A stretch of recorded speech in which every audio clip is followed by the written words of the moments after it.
CEAP, Centro Espírita Altivo Panfiro. Uma casa de amor. Boa noite aos nossos ouvintes, que Jesus abençoe a nossa noite de estudos. Vamos ler o Evangelho e dar continuidade ao estudo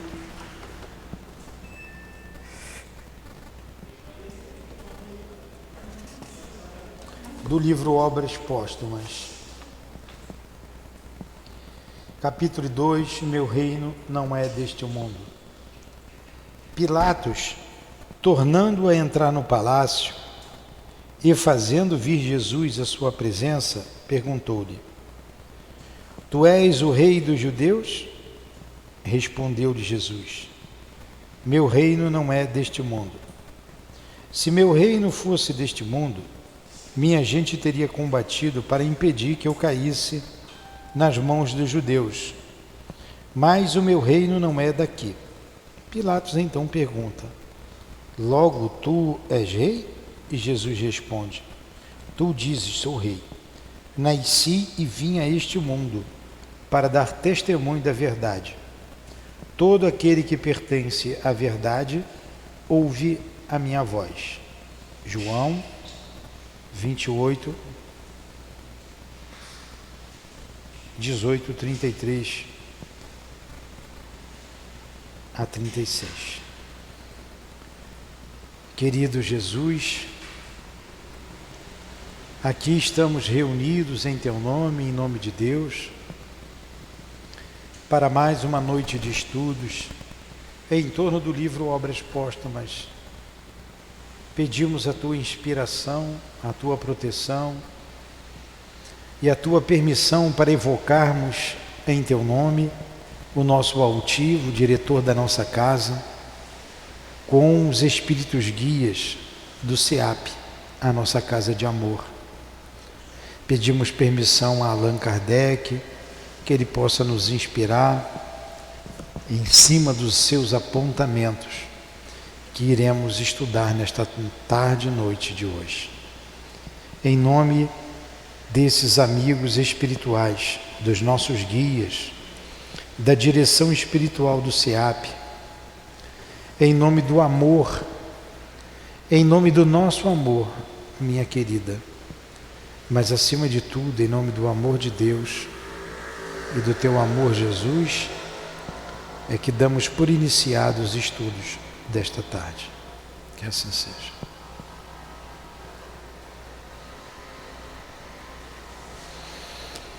Então vamos lá.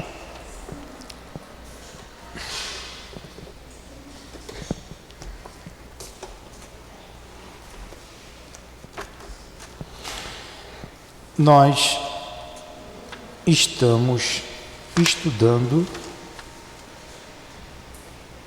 o título, o livro Obras Póstumas, e o título é Dos Homens Duplos e das Aparições de Pessoas Vivas. Estamos no item 9, não é? Que é diferente, nós vimos semana passada, da ubiquidade. Ele relata aqui um novo caso. A obra do Senhor per ti contém um grande número de feitos desse gênero. Deve-se observar que em todos os exemplos citados, o princípio inteligente, página 84, 84, último parágrafo. Dos homens duplos e das aparições de pessoas vivas. Obras póstumas. Item 9, no segundo parágrafo. A obra do Senhor per ti contém um grande número de feitos desse gênero. Deve-se observar que em todos os exemplos citados, o princípio inteligente está igualmente ativo nos dois indivíduos e até mais ativo no ser material.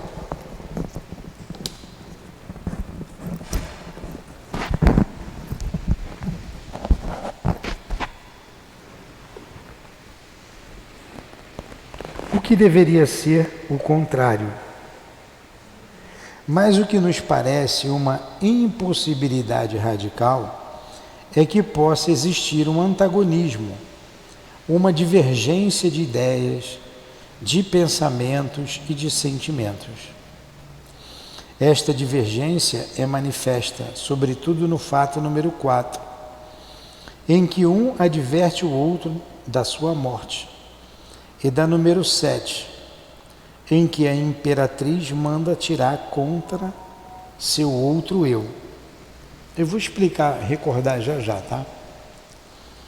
Admitindo a divisão do perispírito e uma potência fluídica suficiente para manter no corpo sua atividade normal, supondo também a divisão do princípio inteligente ou uma irradiação capaz de animar os dois seres e dele dar uma espécie de ubiquidade, este princípio é um e deve ser idêntico.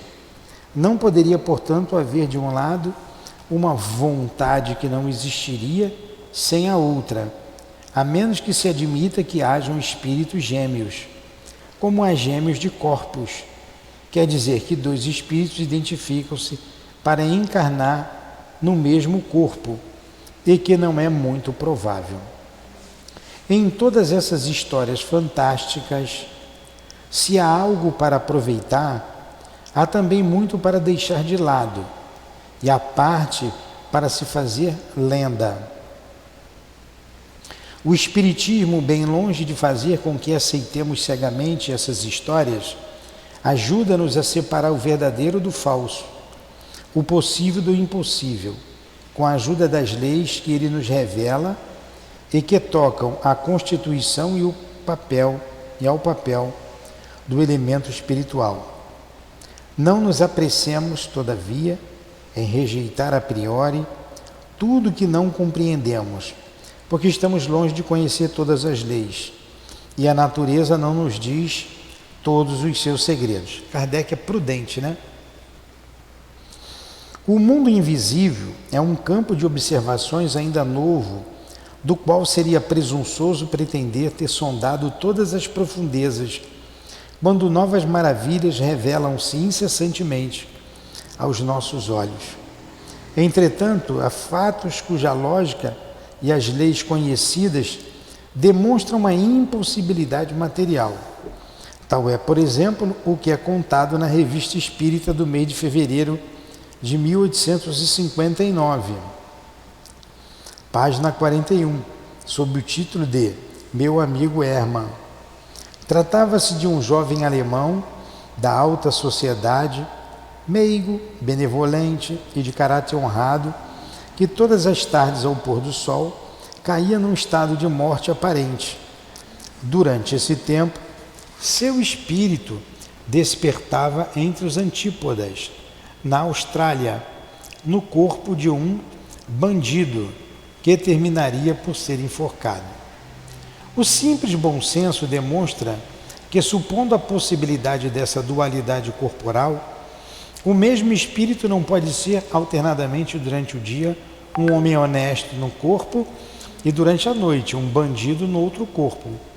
Dizer que o espiritismo dá crédito a semelhantes histórias é provar que não se lhe conhece, já que ele dá os meios de provar-lhe o absurdo.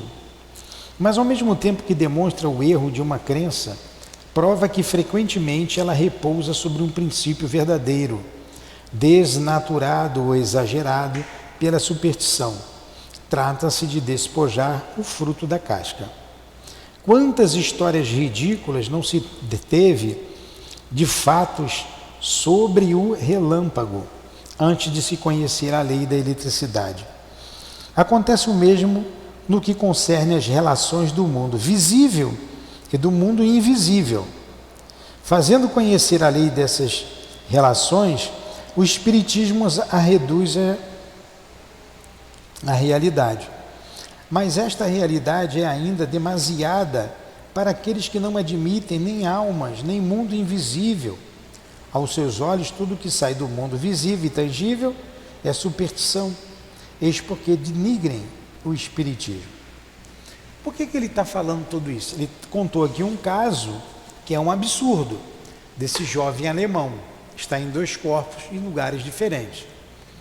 E o que a gente vem estudando? As pessoas duplas, não é a bicorporeidade. Alguns casos contados em que a pessoa via ele próprio, falando com ele. O Kardec nem afirmou, nem infirmou.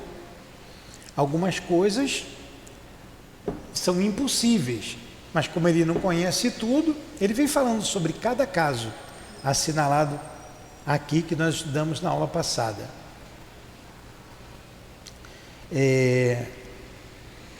Um dos casos, a pessoa estava num lugar e ela foi vista em outro lugar, mas ela estava conversando com alguém no corpo.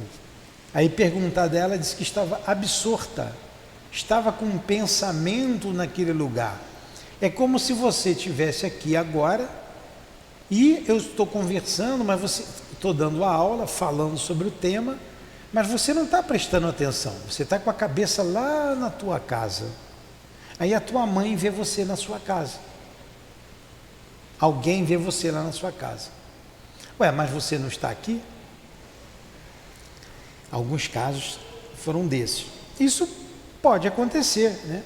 O teu pensamento está lá, né? Você pode, mas você não pode estar lá e estar aqui conversando normalmente comigo, prestando atenção no que eu estou dizendo. Porque você está aqui, você não está lá. Mas se você voar, der uma voada, vou lá na casa do meu filho, como é que está? Aí lembra do filho, do neto, da neta, de quem esteja lá. Pode até acontecer, ele não infirmou isso, né? Porque o seu pensamento está lá, mas você não está aqui em atividade, você fica absorto. É diferente da bicorporeidade. Bicorporeidade é outra coisa. E outros 2 exemplos que a pessoa viu o seu próprio ser conversando com ela: você vai morrer essa noite, ou você vai morrer semana que vem. Ele falou com os amigos e de fato morreu. Eu conversei comigo mesmo. Isso é estranho. Pode ser um espírito, né, que se fez com a aparência dele, conversou com ele. Aí é possível. Então ele foi colocando aqui os fatos que as pessoas narravam. Inclusive um desses fatos aqui está na Revista Espírita, como ele assinalou, de 1859. E ele vem concluindo pelo absurdo de algumas situações, porque a ciência espírita desmente a possibilidade de uma situação dessas. Em outros casos ele diz que não sabe. A humildade da parte dele: eu não sei dizer, não conheço tudo do mundo espiritual, eu não conheço todas as leis do mundo espiritual, então como que eu vou dizer que isso aqui é em verdade? Tá?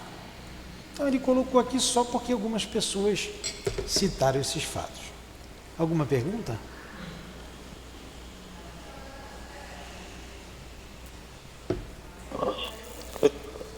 Eu tenho uma colocação para fazer. É engraçado, hoje em dia, estudando o Espiritismo, a gente começa a perceber quantas manifestações mediúnicas aconteceram no decorrer da nossa vida. Minha falecida avó, hoje em dia eu entendo que ela era médium, sem ela saber e sem ninguém saber, mas um pouco na juventude dela, umas 2 ou 3 pessoas, durante a noite, durante a madrugada, viram o espírito da minha avó na janela de casa. E o horário que a minha avó estava em casa dormindo, né? Mas é como se ela estivesse na janela. Mas é diferente. A sua avó estava dormindo e vira o espírito dela na janela. Aí tudo bem, o corpo estava dormindo. Toda vez que você dorme, você sai do corpo. Isso é outra coisa. Ele está falando aqui, é você acordado, eu estou aqui e eu sou visto lá na minha casa. Mas eu estou aqui. Mas não é a bicorporidade. Na bicorporidade eu tenho que dormir, meu corpo tem que dar uma dormida. Mas eu estou pensando firmemente lá na minha casa e alguém me vê. E em todos os casos aqui foram coisas rápidas, né? Momentâneas, né? Até certo ponto é possível. Você fica absorto aqui, estou com a cabeça lá. A gente até para, né, com o olhar, né, quando vai em algum lugar com o pensamento. É isso. É isso aí.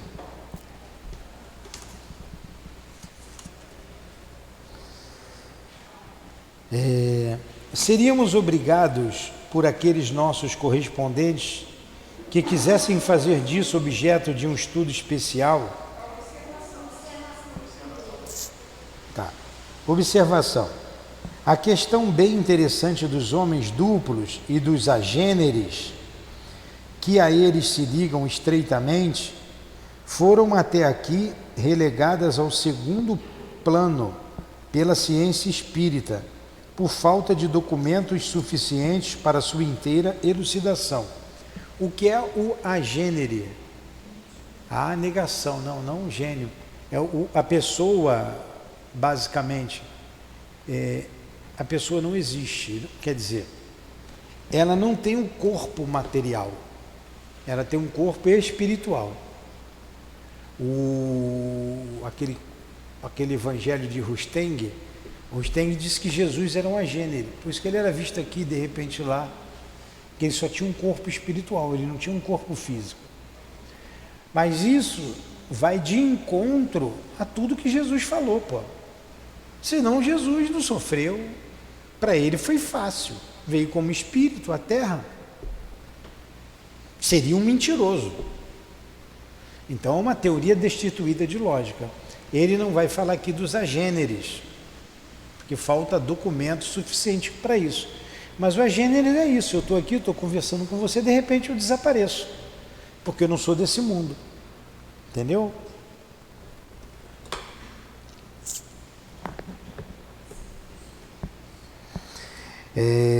Essas manifestações, por mais estranhas que sejam, por mais incríveis que pareçam à primeira vista, sancionadas pelas narrativas dos historiadores mais sérios da Antiguidade e da Idade Média, confirmadas pelos acontecimentos recentes, anteriores ao advento do Espiritismo, ou contemporâneos, não podem de nenhuma forma ser revogadas pela dúvida. O Livro dos Médiuns, no artigo intitulado Visitas Espíritas entre Pessoas Vivas, e a Revista Espírita, em numerosas passagens, confirmam a existência de maneira mais incontestável de uma associação e de um exame aprofundado de todos os fatos, resultaria talvez uma solução, pelo menos parcial, da questão e a eliminação de algumas das dificuldades das quais parece envolvida. O que trata nesses assuntos que ele está dizendo no Livro dos Médiuns? É a visita de pessoas vivas. Então tem lá a feirante que foi visitar a moça, está lá no Livro dos Médiuns. Ela se materializa e a pessoa vê, a doente vê, mas ela estava em casa dormindo, igual a sua avó, estava dormindo e foi na janela, aí é diferente. Aí pode ser a aparição de pessoas vivas. Eu posso aparecer lá no estado da Paraíba para minha tia? Posso, desde que eu durma, ou vou ter que dormir para isso acontecer. Posso até me materializar e falar com ela, aí é diferente. Eurípides Bassanufo tinha bicorporeidade. Por isso que ele está dizendo, tem que analisar bem os fatos, tirar o que é fantasioso e ver o que é realidade, o que é verdade. Seríamos obrigados por aqueles nossos correspondentes que quisessem fazer disso objeto de um estudo especial, seja pessoalmente, seja por intermédio dos espíritos, a comunicar o resultado de suas pesquisas, no interesse, é claro, da difusão da verdade. Percorrendo rapidamente os anos anteriores da Revista Espírita, associando os fatos assinalados e as teorias emitidas para explicar-lhes, chegamos a concluir que seria conveniente, talvez, dividir os fenômenos em duas categorias bem distintas, o que permitiria aplicar-lhes explicações diferentes e demonstrar que a impossibilidade que se opõe à sua aceitação pura e simples são muito mais aparentes do que reais. Então ele está mandando ver na Revista Espírita de janeiro de 59, aqui em fevereiro de 59, falando dos agênios, enfim, dá aqui várias pesquisas. A faculdade de expansão, esse livro não tem jeito, tem que ler. Não tem como eu não ler. A faculdade de expansão dos fluidos perispirituais é hoje superabundantemente demonstrada pelas operações cirúrgicas mais dolorosas, executadas em doentes adormecidos, seja pelo clorofórmio e o éter, seja pelo magnetismo animal. Não é raro, com efeito, ver estes últimos entretendo-se com os assistentes sobre coisas agradáveis e alegres, ou transportando-se para longe em espírito, enquanto que o corpo se contorce com todas as aparências de horríveis torturas. A máquina humana, imobilizada completamente, ou em parte se rasga pelo escalpelo brutal do cirurgião, os músculos se agitam, os nervos se crispam e transmitem a sensação ao aparelho cérebro espiritual, né? Mas a alma que, no estado normal, só percebe a dor e a manifesta exteriormente, momentaneamente afastada do corpo, submetida à impressão dominada por outros pensamentos, outras ações, é apenas surdamente avisada do que se passa no seu envoltório mortal, e aí permanece perfeitamente insensível. Então, nesse caso, é quando a alma se afasta do corpo, por uma anestesia, por exemplo. Quando o médico te dá anestesia, você sai do corpo. O corpo relaxa, o espírito sai, o corpo não sente a dor. Quando o espírito volta, passa o efeito da anestesia, ele começa a sentir o local. Quantas vezes não se viram soldados feridos gravemente, voltados inteiramente para o ardor do combate, perdendo todo o seu sangue e sua força, lutar longamente ainda, sem perceber seus ferimentos. Um homem muito preocupado recebe um choque violento sem nada sentir, e só quando cessa a abstração de sua inteligência é que reconhece ter sido ferido pela sensação dolorosa que experimenta. A quem não aconteceu, numa poderosa contenção de espírito, atravessar uma multidão tumultuosa e barulhenta, sem nada ver, sem nada ouvir, embora todavia o nervo óptico e o aparelho auditivo tenham percebido as sensações e as transmitido fielmente à alma? Claro, você está absorto, né? Você não sente, você não está ligado. Eu lembro quando eu era criança, que soltava pipa, jogava bola, passava embaixo de arame farpado, cortava. Não sentia nada. Quando você chegava em casa, estava o dedo arrebentado, aí você começava a sentir dor. Começava a arder.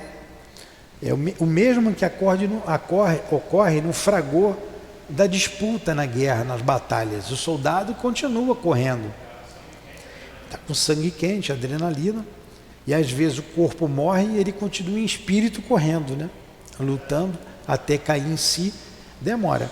Então ele está falando aqui da alma, do corpo, situações que precisavam um estudo mais aprofundado. O que a doutrina espírita fala, mas não fez, né? Kardec disse isso aqui anteriormente. Precisava de documentos. O Ernesto Bozano, lá no livro A Crise da Morte, ele conta uns casos interessantes, né? Até do caso de IAQM, muito interessante. Olha, não se duvida disso, pelos exemplos que procedem e por uma multidão de fatos que seria muito extenso relatar aqui, mas cada um é capaz de conhecer e apreciar. O corpo pode, de um lado, executar suas funções orgânicas, enquanto que o espírito é arrastado para longe das preocupações de uma outra ordem. O perispírito indefinidamente expansível, conservando o corpo a elasticidade e atividades necessárias à sua existência, acompanha constantemente o espírito durante sua viagem distante no mundo ideal. Então você vai com um pensamento, onde você vai com o seu perispírito. Ele disse aqui de novo, ó, não se duvida disso, mas ele não aprofundou esses casos. Está relatando, ó, muita gente contou isso, né? Cada um, como ele disse, cada um é capaz de conhecer e apreciar. Tem que apreciar, cada caso é um caso. Porque também o homem fantasia muitas coisas, né? Às vezes o vento balançou a cortina, a pessoa conta uma história, que viu o espírito mexendo ali, blá, blá, blá, blá, blá, blá. Se nos lembramos, aliás, da sua propriedade bem conhecida de condensação, que lhe permite tornar-se visível sob as aparências corporais para o médium vidente e mais raramente para quem quer que se encontre no lugar para onde é transportado o espírito, não se poderá mais colocar em dúvida a possibilidade dos fenômenos de ubiquidade. Aí a ubiquidade é outra coisa, né? Foi por que a ubiquidade? O espírito está em dois lugares ao mesmo tempo, né? O espírito. Para não demonstrar... Espera aí. O nosso Eurípides de Bassanufo, ele tinha o quê? O dom da ubiquidade.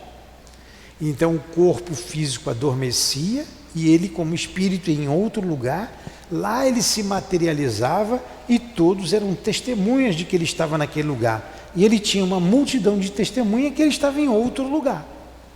Os seus alunos o via, e já como ele era frequente, ele abaixar a cabeça e já sabiam que ele ia sair do corpo. O corpo físico estava aqui, e ele ia fazer o que tinha que fazer em algum lugar, depois ele voltava e relatava o fato. E tem um fato que não tem como deixar dúvida, que ele fez o parto da moça, o marido chega, ele avisa para os alunos, ele não vai acreditar, nasceu lá um menino, uma menina, não me lembro, ela está bem, mas ele está vindo aqui. O cara chega apavorado, faz ele retornar até a casa da moça, ele retorna, o cara, não, o senhor não passou mesmo por mim, né? No mato, interior de Minas, só tinha um caminho, tudo a cavalo. Não, o senhor não passou por mim, o senhor não foi lá não, vamos lá comigo. Ele foi. Chegando lá, o que a mulher dele diz? Seu Eurípides, não precisava ter voltado, não estava tudo bem. Então, fatos comprovados, com testemunhas. Mas o corpo físico adormecia. Nesses casos relatados aqui, não. Então, é coisa que tem que se analisar.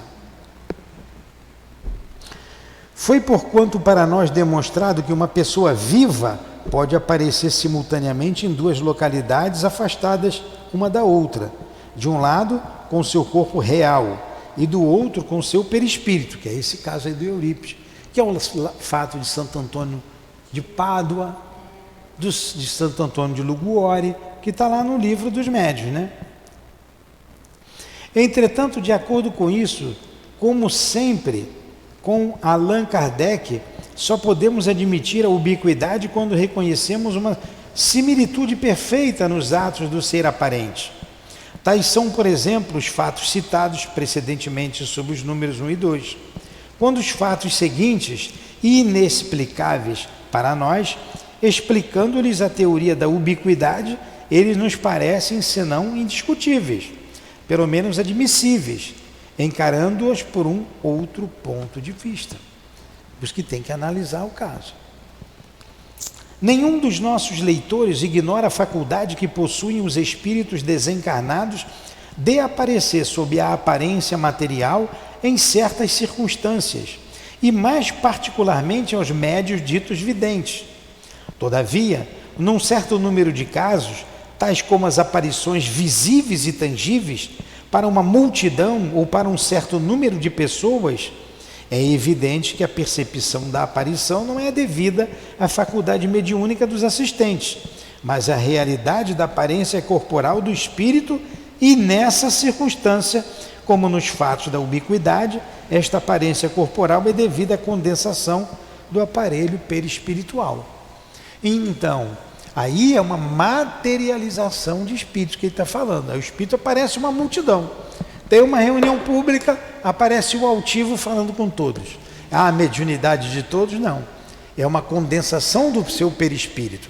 Ele pegou o fluido de um encarnado, o ectoplasma, e ele se fez presente.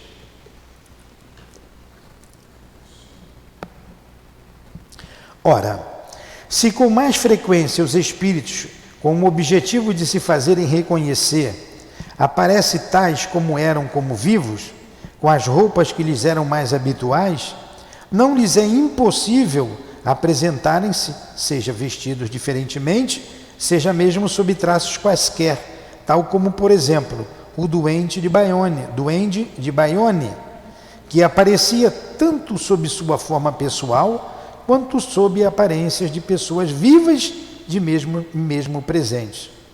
O espírito tinha o cuidado de fazer reconhecer sua identidade, apesar das formas variadas sob as quais se apresentava. Mas como não tivesse feito nada disso, não é evidente que as testemunhas das manifestações tivessem sido persuadidas de que assistiam a um fenômeno de ubiquidade? Se, considerando como com precedente esse fato, que está longe de ser isolado, procurarmos explicar da mesma maneira os fatos número 3, 4, 5, 6 e 9, 8 e 9, ser-nos-á talvez possível aceitar-lhes as realidades, enquanto admitindo a ubiquidade, a incompatibilidade dos pensamentos, o antagonismo dos sentimentos e a atividade do organismo das duas partes não nos permitem absolutamente vê-los como possíveis. Agora ele está falando que os fatos narrados lá atrás, número 1, número 2, número 3, que nós estudamos aula passada, poderiam ser explicados se tirando algumas coisas dali, entendendo sobre o dom da ubiquidade. Lembra que a gente falou sobre isso, Sandra? Ó, né? A gente ficou aqui, ó. Pode ser que um espírito se materializou ali e se fez com a mesma aparência dele. Pode ser a ubiquidade, mas para isso o corpo tem que estar dormindo. O Kardec está falando isso aqui agora. No fato número 4, em vez de supor o professor Becker na presença do seu sósia, admitamos que tenha tido contato com um espírito, olha aí, que aparecendo-lhe sob sua própria forma, todo antagonismo desaparece e o fenômeno entra no domínio do possível. Olha lá, como que o senhor Beck ia falar com ele mesmo e ele mesmo dizendo que ele ia morrer? Tá, o Kardec está explicando aqui agora. Vamos supor, se um espírito se apresentou como seu sósia, aí tudo é explicável. Isso é possível. Pois é.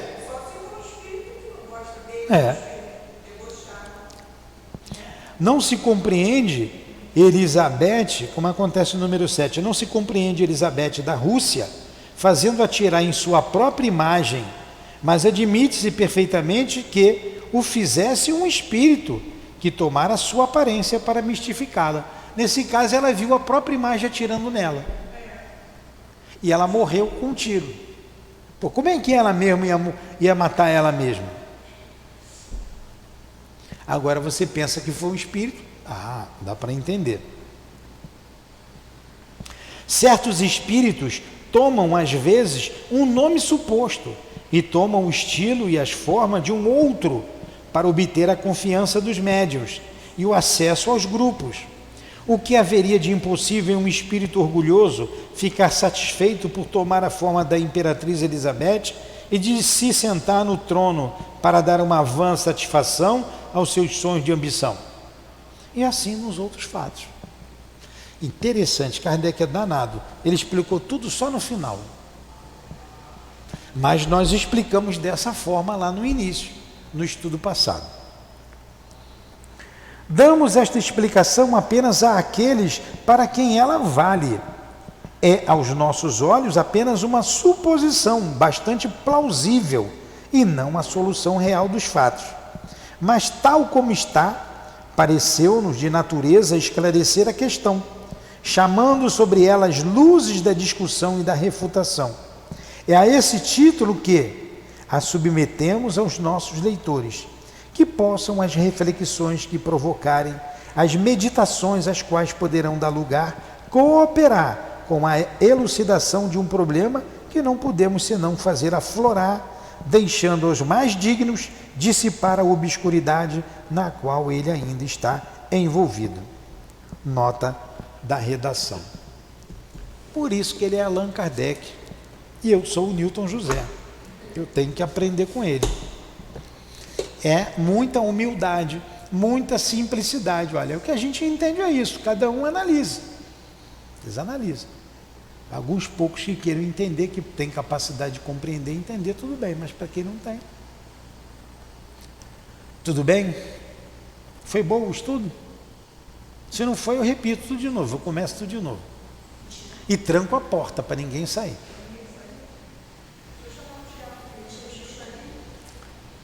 Ele já está vindo, ele sabe, ele escuta daqui. Então vamos terminar o nosso estudo da noite de hoje, como sempre fazemos, com uma prece, com uma oração endereçada a Jesus, com o nosso sentimento de gratidão a esses espíritos guias da humanidade, de nossas vidas, como Allan Kardec, que escreveu estes apontamentos que hoje estamos tendo acesso. A gratidão a Leon Denis, que manteve viva a doutrina espírita. A nossa gratidão aos guias da nossa casa, que nos proporcionam esses momentos de enlevo, estudando a doutrina espírita e sempre estudando o Evangelho, como fazemos antes de toda e qualquer reunião em nossa casa de amor. Em nome então desses espíritos amigos e queridos, em nome do altivo e de toda a pleiade de espíritos que dirigem o SEAP, a nossa casa de amor, em nome do amor, em nome do nosso amor, Lourdinha, do amor de Kardec, de Jesus, mas acima de tudo, em nome do amor de Deus, é que damos por encerrados os estudos da tarde e noite de hoje. Que assim seja.